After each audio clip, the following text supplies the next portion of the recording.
Hello guys, तपाईहरु मलाई सोच्नु भयो होला कहाँ आएर बसे यस्तो उडाड लाग्दो ठाउँमा जंगलै जंगल भन्नु भयो होला। म चाहिँ मेवा खाना आएको है। एक्लै आएको, कोही पनि हुनुहुन्न। के गर्नु, 50 धान छ आन्टीहरुको। एउटा मेवा तानेर खाएको। फल्न त यति धेरै फलेको छ। यो नजिक छ नि त, नजिक छ, कति धेरै फलेको छ, तर पाक्न चाहिँ एउटा पाएको हैन क्या। आमाले चाहिँ एउटा तानेर खाएको है। गुलियो छ,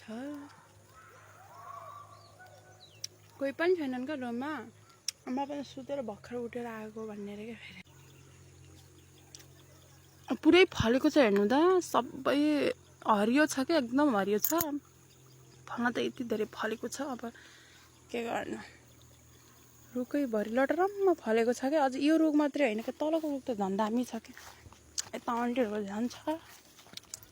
अनि यता झन् कति ठुलो एप्पल जस्तै छ क्या, एप्पल जस्तै छ ठुलो ठुलो। हेर्नु त कस्तो फलेको छ। मेवा होइन, मेवा हैन है गाइजहरु, अम्बा हो हैन है, बेलाउती हो गाइजहरु, भन्न बिर्सेछु। हेर्नु त बाबरे कति धेरै फलेको छ है।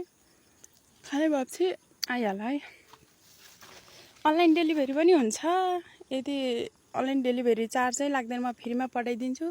तपाईहरु आफ्नो लोकेसन पठाउनु होला, म चाहिँ डेलिभरी गरिदिन्छु। तलको रुख पनि छ है, त्यो पनि देखाउँछु। यो मात्र हेर्नु त कस्तो सानो सानो छ, सानो सानो एकदम सानो स्माइल साइजको छ। अनि यो पनि त्यस्तै हरियो छ। यी म एउटा तानेर खान्छु है त। हरियो भए पनि गुलियो छ। म एउटा तानेर खान्छु भनेको चाहिँ म चाहिँ यो तानेर खान्छु है। आफूले गर्ने एकदम हरियो छ, त्यही पनि खान मन लागिहाल्यो। साउन्डको कसैले है गाइजहरु, साउन्डको कसैले। यस्तो हरियो छ नि त, यति हरियो छ्या, कस्तो तितो रहेछ। लजाले थाकिदिएको मैले।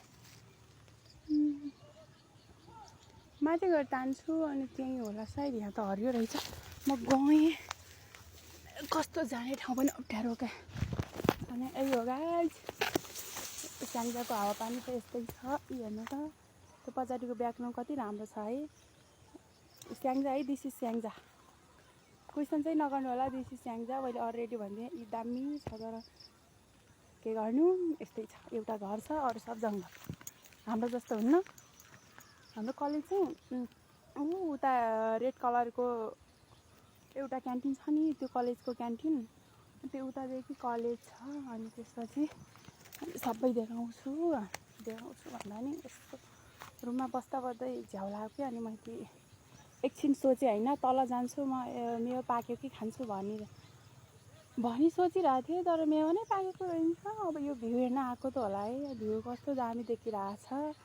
अनि मलाई एक्लै बस्न उडाड लाग्यो क्या। अनि त्यही भएर म आइदिएको। तर दामी छ, हेर्नु। सररर फररर देखाउनु पर्ला। अब एक्लै छु, के गर्नु। रुख छ, फल चाहिँ काँचै छ, के गर्नु। यस्तै छ जिन्दगी। मलाई एउटा पाकेको दिए पनि हुन्थ्यो। सबै यति ठुलो ठुलो छ क्या। यी यति छ, यति ठुलो ठुलो छ सबै। यो सबै छ नि त, यो सबै। अनि यो हेर्नु त, यी यति धेरै धेरै छ क्या। सबै काँचै छ।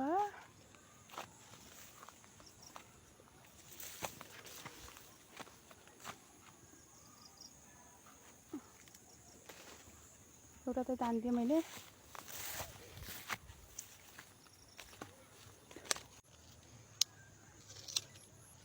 एक दुई दिनपछि सबै पाक्छ होला है।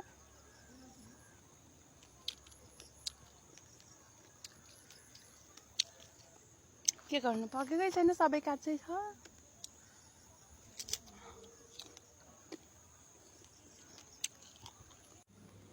जस्तो तस्तो मैले खाने जति 4वटा त मैले खाने पुग्ने जति त ताने मैले 4वटा।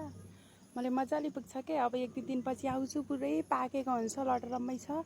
अहिले चाहिँ म जान्छु। अनि म बसेको घर चाहिँ उता छ क्या, माथि देख्न सक्नुहुन्छ कि मेरो टाउगल छेकेको छ नि त, हो त्यो दुईवटा घरमध्ये। अनि बिचपट्टिकोमा म बस्छु। अनि यो चाहिँ भेन्डरी क्लिन हो, अघि नै भनिसकेँ। यति भन्दै बिदा हुन्छु। हस्त नमस्कार। यहाँ म लोट्न लागिसकेँ। ल बाई बाई।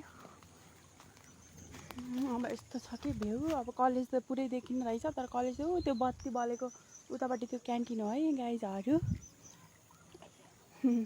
मैले खाने ताने त्यसपछि त म जान्छु के गर्नु हावा चाहिँ चिसो चिसो सरर छ क्या फेरि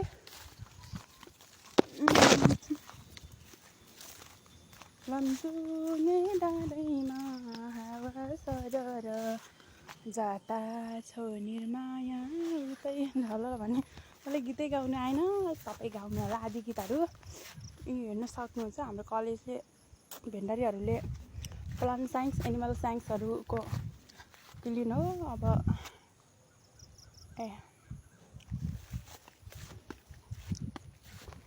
तरकारी चोरिदिउँ कि क्या हो भन्ने अरे क्या फेरि भन्न छु र तपाईँहरू देख्न सक्नुहुन्छ चोरेको भनी नत्र म चोरी नै हाल्थेँ यी चारवटा के देखिराख्नु एउटा त खाउँ के गोजीभित्र हाल्ने ठाउँ पनि छैन त्यो गर्नु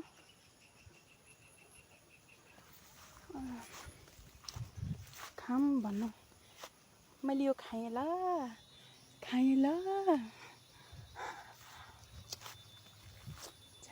कस्तो नमिठो रहेछ